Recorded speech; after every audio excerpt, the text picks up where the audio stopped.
Alfredo, encantado de recibirte de nuevo. Eh, Hablemos de banca.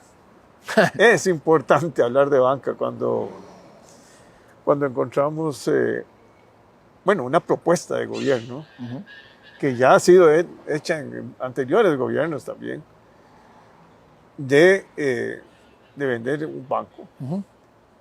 En este caso, el Banco de Costa Rica, ¿verdad? Y el BICSA, que tuvo su historia buena, Sí, claro. y era importante. Pero bueno, tendremos necesidad de tener Costa Rica tantos bancos públicos que además contribuyen, claro que contribuyen al desarrollo nacional y han tenido una historia importante, ¿verdad? Pero ahí tiene también su costo operativo y su estructura muy cara, ¿verdad? Tienen un fondeo importante, tienen un patrimonio importante y han jugado un papel importante en el desarrollo de este. Pero ahora el mundo cambió. Primero vinieron las fintech y toda esta tecnología nueva, o sea, ya no se necesitan tantas sucursales. Porque se decía que el Banco Nacional y el Banco de Costa Rica eran el mayor, tenían la cantidad de edificios más grandes como moles en todas partes del país. Pero sin embargo, mucha gente sigue yendo a los bancos a hacer sus actividades. Pero yo creo que con una situación tan compleja como la que tenemos, con una deuda externa e interna creciendo, ahora se habla de que en un semestre creció 1 billón, o sea que ya estamos en 28 billones de colones.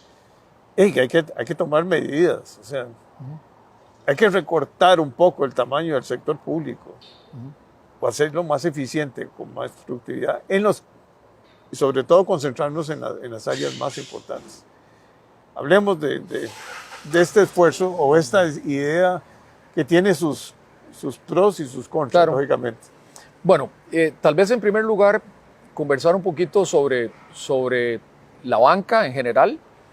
La banca en general es el motor del desarrollo económico y social de este y de cualquier país del mundo.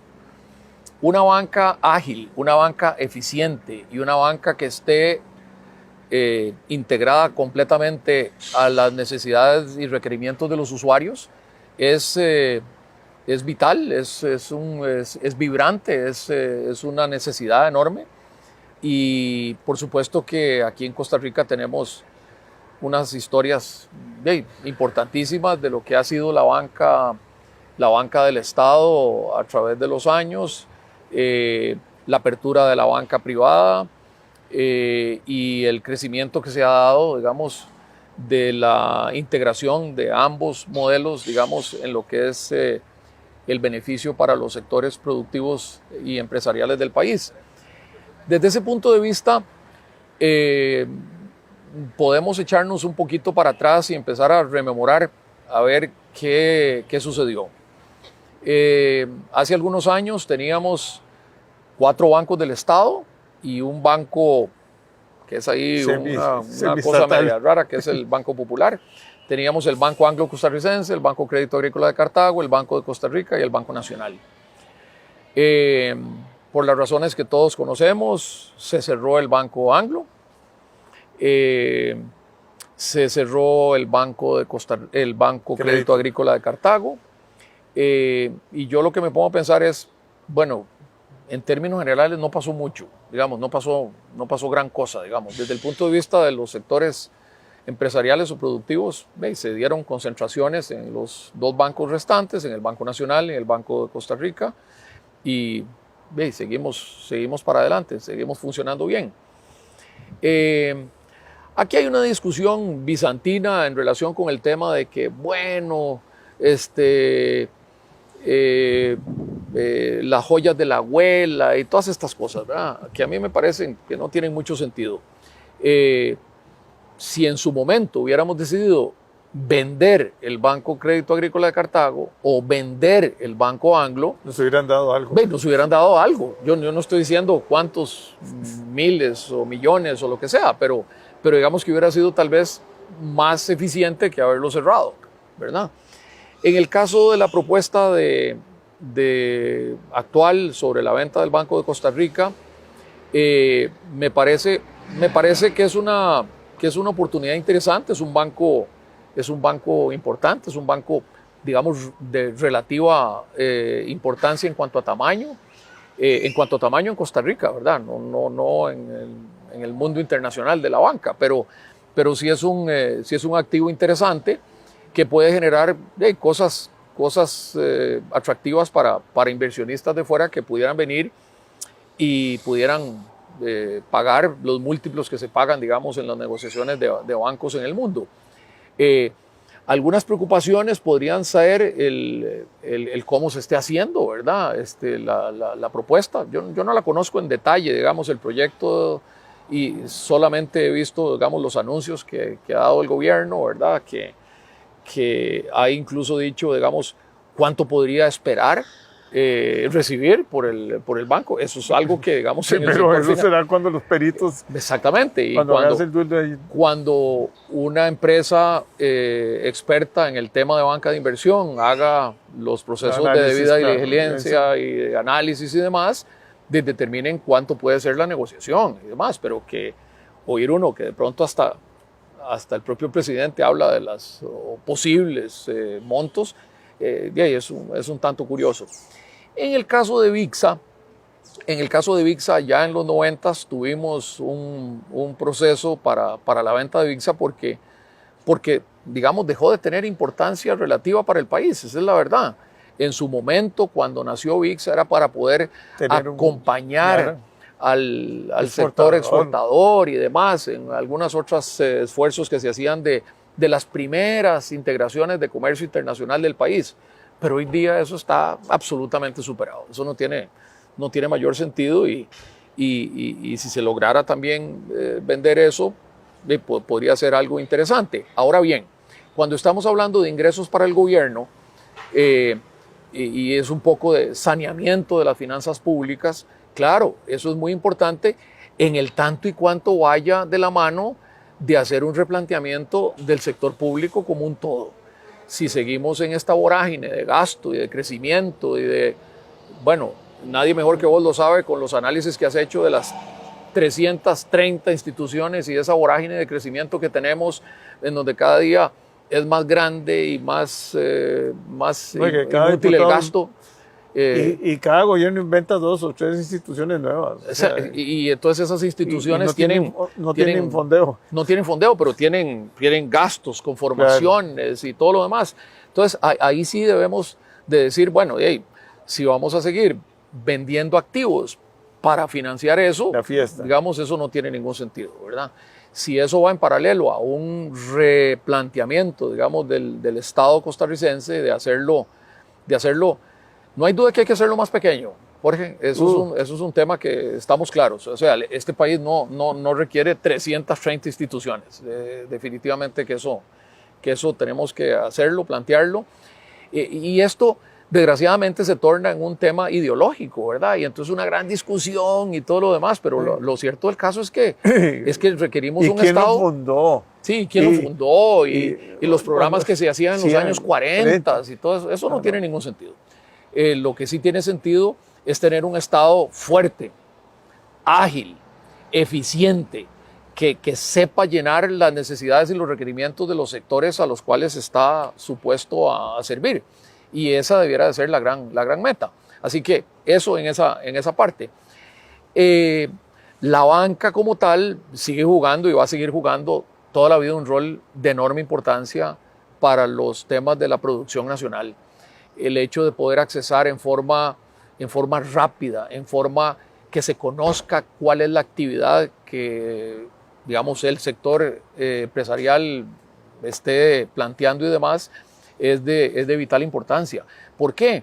Porque, no se tienen todos los recursos a mano para poder estar haciendo inversiones y el hecho de un acompañamiento del sistema bancario de un país es fundamental, es como se logran hacer los crecimientos. Entonces, por ello es que necesitamos una banca muy ágil, muy eficiente.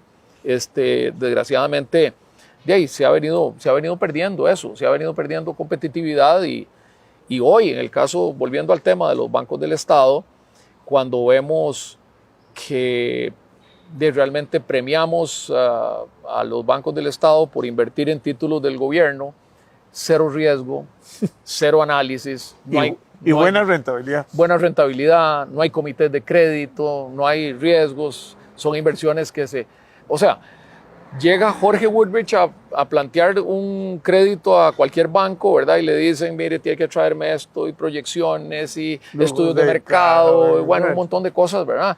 Y después de meses y meses, ¿verdad? Estar en ese proceso, ¿verdad? Se le dice, bueno, es que vemos un riesgo aquí y allá y todo eso. Comparemos eso con una llamada por teléfono que se le hace con el Tesorero Nacional para invertir miles de millones en un minuto, ¿verdad? Y es cero riesgo. Entonces, bueno, eso está pasando también con el sector productivo. Si sigue el Ministerio de Hacienda con esos déficits y aumentando la rentabilidad, porque tiene que aumentar la rentabilidad, porque si no, no recoge plata. Así es.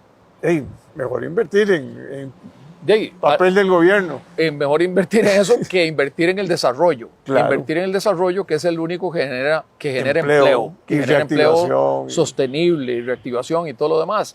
Y eso va pues, en paralelo con un montón de otras variables, ¿verdad? Que son la tramitología, la permisología, los cuellos de botella, ¿verdad? Que esos son de enorme, de nunca terminar, ¿verdad? Y eso es un reto. Pero en términos generales, volviendo a la propuesta, a mí me parece que es una propuesta interesante, que es una propuesta que podría generar recursos frescos al Estado costarricense, que podríamos tener un buen suceso, digamos, en una... No, y que se puede hacer un fideicomiso con parte de esos recursos para las benditas cargas parafiscales que le tienen los dos bancos. Así es. Que al final lo que hacen es encarecer el costo para el usuario. Claro. O sea, ¿por qué tiene que un banco estar preocupándose por las cooperativas? Así es. ¿Por qué tiene que preocuparse por unas cosas que no le corresponde, ¿verdad? No. El banquero debe estar pagando impuestos de la renta. Así es. Sobre las utilidades. Que lo paga. Que lo paga. Pero no. Pero cuando vemos unas cargas y además al IBM, las muchas cosas que no se enteran, hay muchos costarricenses del montón de proyectos de ley que entran en la Asamblea Legislativa a ver que si le agarramos el 1% de las utilidades de los bancos para una cosa y para otra y aquí y allá, y eso no debería de ser. Los bancos deben ser entidades altamente eficientes, eficaces, que ganen mucho dinero y que paguen en los impuestos que corresponde al Estado. Y el Estado como tal hace lo que mejor le corresponde con esos recursos. Pero no han peleado los bancos por... no saber, es raro. ¿eh? Pero esas cargas parafiscales son el 16%, algo así, si las sumas. Sí, así es. Y no puede ser. Porque entonces Infocop, CONAPE, la Comisión de Emergencias, el IBM, sí. No, o sea, no, algo fuera de... Si usted le dice a un banquero internacional que un banco tiene esas cargas, esas cosas. Bueno, y ahí, lo que pueden hacer el gobierno, digamos, es de los recursos que recoge, hacer un fideicomiso o ayudarle para que sea el Hacienda el que suma esas cargas. Es lo mismo que las benditas cargas sociales. ¿verdad? Así es. El Estado debe definir cómo invierte esos recursos de la mejor forma y no hacer esas pequeñas islitas que van saliendo de un lado y de otro. Y que al final encarece. Y al final todo esto lo que hace es encarecer el crédito. Y cuando se encarece el crédito, se encarecen los procesos de producción. Y cuando se encarecen los procesos de producción, perdemos competitividad, ¿verdad? Y estamos en un mundo que es altamente conectado, altamente competitivo y debemos de tener todas y cada una de las variables lo más ajustadas posible de manera tal que nos permita como país, bueno, estar integrados como lo estamos en muchos aspectos a la economía del mundo, ¿verdad? Pero todas esas cositas suman para restarle elementos de competitividad. Y eso afecta a todo el país, porque Por supuesto.